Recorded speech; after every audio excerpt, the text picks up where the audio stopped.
Hi everyone, welcome back. My name is Rochelle, and today I'm going to again be talking about Ojibwe VTAs. So that's verbs that we do to other people. So rather than just seeing in general, we see someone. So I do have some other videos on conjugating, and we'll continue to add different aspects.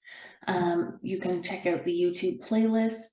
But today, rather than talking about conjugations, I'm going to talk about one specific verb because I think it's incredibly important. And I think it has some really cool patterns that once you can recognize them will make your learning, reading a lot easier. And the verb is izhi, ina, in. It means in English sort of to say something to someone or to say something about someone. And you're probably familiar with it in one of its forms, but today what I'm hoping to do is bring together those forms so you get a better sense of the verb as a whole. But a lot of learners sort of put it off and rely on the VAI, gigado, or kiddo, for too long. So hopefully if that is you, this might be helpful in getting you to that next point where you can recognize, understand, and hopefully one day produce sentences and conjugations with this amazing verb. So a lot of people actually know this verb, izhi, in, ina, in some way. It's fairly common for people to be used to hearing indigo for when they introduce themselves. They might say their name, indigo, but they don't always know what exactly is happening there. And that is a great example of this verb in how common it is and how maybe misunderstood it can be. Another very common form for people to know is odinan. And so that you'll hear a lot in storytelling, and it means that someone said to another person. And you may be able to recognize that as you're reading through context and that kind of thing, but you might not realize that it's the same verb as indigo. And so I put a summary here. This is what we're going to go over in the next few minutes. This is 2 dictionary entries for the same word, but you can see that the top entry, what it's listed as, looks quite different. And the reason is just every dictionary, every glossary has to choose the way it's going to talk about the verb. And so this is izhi is kind of the command form, say to him or say of him. And ina is the third person, what they call indefinite actor. So it says,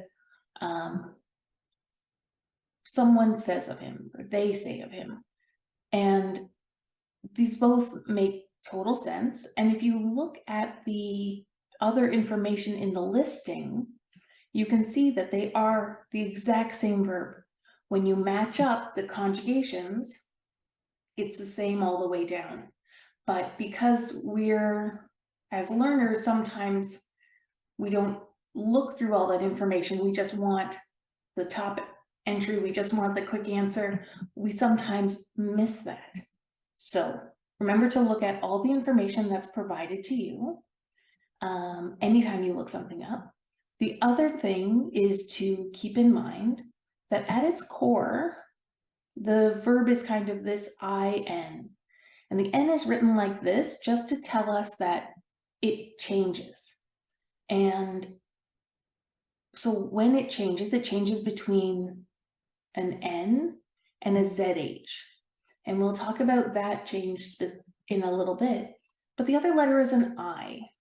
And in syncopated dialects, so dialects where more of the vowels are sort of so de-stressed that you don't really hear them, don't need to write them, that first I can get dropped.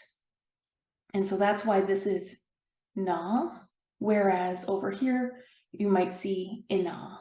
And that's just a syncopation thing. You don't need to worry about it too much, but it does add to sort of the different look of the verb. And for learners, we rely a lot on the look of the verb. So it's important to know the things that can impact it. There are two things happening with this verb, izhi. The first is one that we're already familiar with, or you may already be familiar with. It is this NZH switch that we see in verbs like mij. And what happens is when the verb is followed by an I, and this I is the I that tells you that the action is happening to me, the speaker. When it's followed by that I, the N changes to a ZH. So you can see when it's an IG, ig, or an IN, or an AA, it stays an N most of the time. But when it's followed by this I, that directs you to know that I, the speaker, am the one being sort of acted on in the comment. It becomes a ZH, or it is a ZH. And the other thing that happens is that I that forces the change disappears, because a lot of short vowels at the end of words will disappear.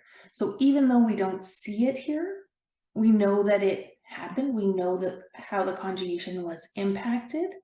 And this is a very common thing in Ojibwe. I put in a few options, but there are tons of verbs that do this.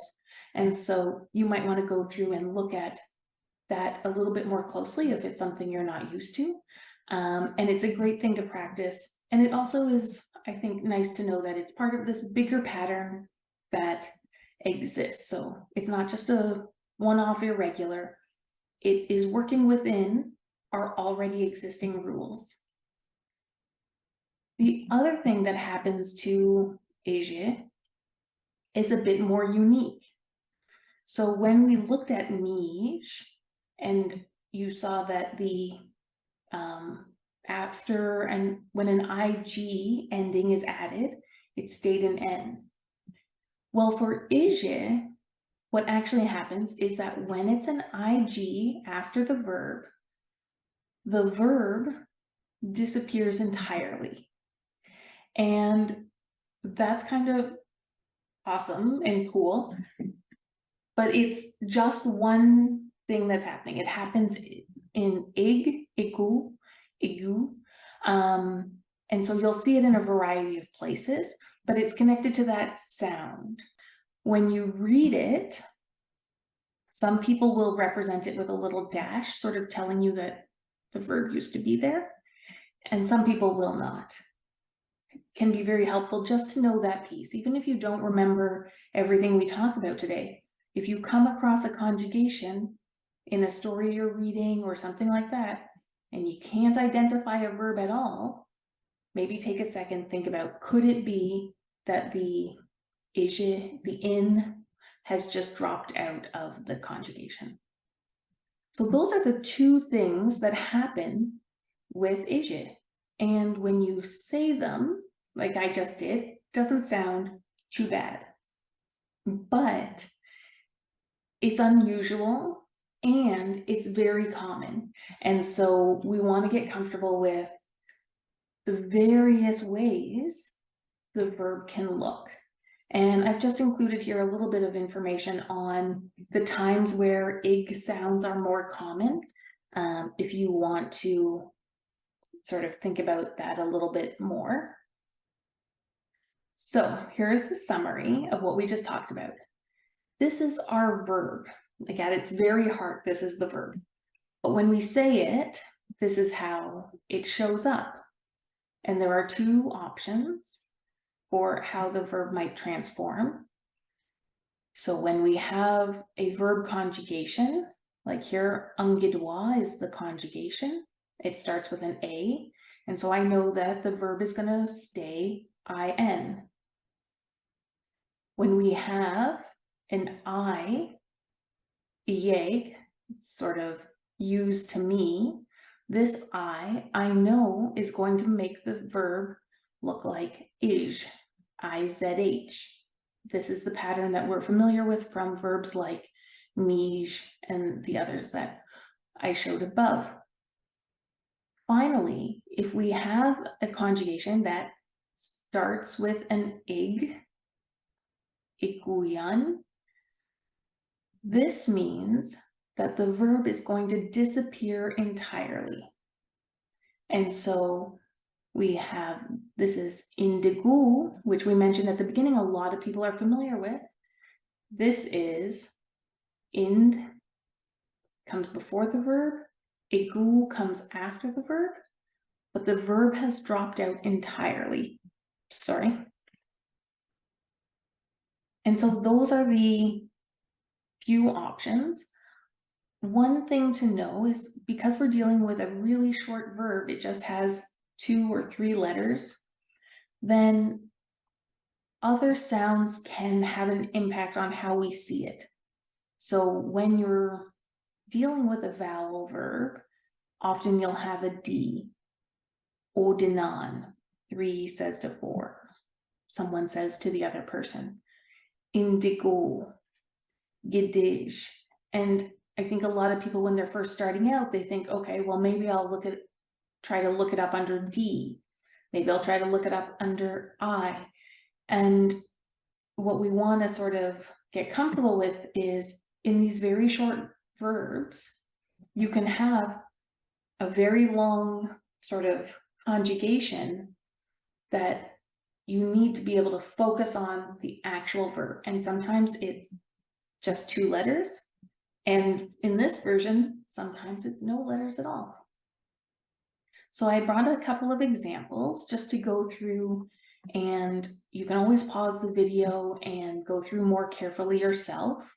But I just wanted to do a few so that the process was a bit more clear. Ingina, we gnonut niwin. So here we have the I to third person conjugation, ni'a, and our verb is in because it is with an a ending. But because it's from a syncopated dialect, that first I doesn't show up. But you want to be able to look at this and say, ingina, oh, I said to him, or I said of him. And I included this second example here, Mishe na gidina, because I wanted to again remind you that this verb can be speaking to or speaking of. And so you want to make sure that you're keeping that in mind and not always going one direction. Mishe na gidina is that Michael that you're referring to. So you to him or her, and then our verb is the in, and the I has been dropped because it's a syncopated dialect. And this third example, I just wanted to show you because, as you see, this is quite long, this sort of entry, but it has different pieces in it. So you want to think ne, na, ina, so I to third person, and this da, no, gi, those are the time tenses and the sort of fact that this action was sort of done for nothing, it's in vain.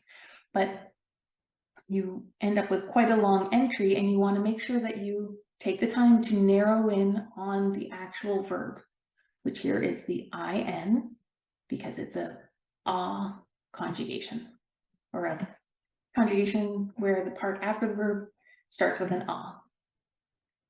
Aho, odinan, mashkauzun. So here we have third person saying to fourth person.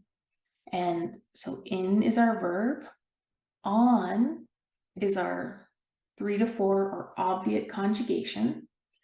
And the English conjugation does say it, but they mean an animate it. So those are 4 examples where the verb shows up as in.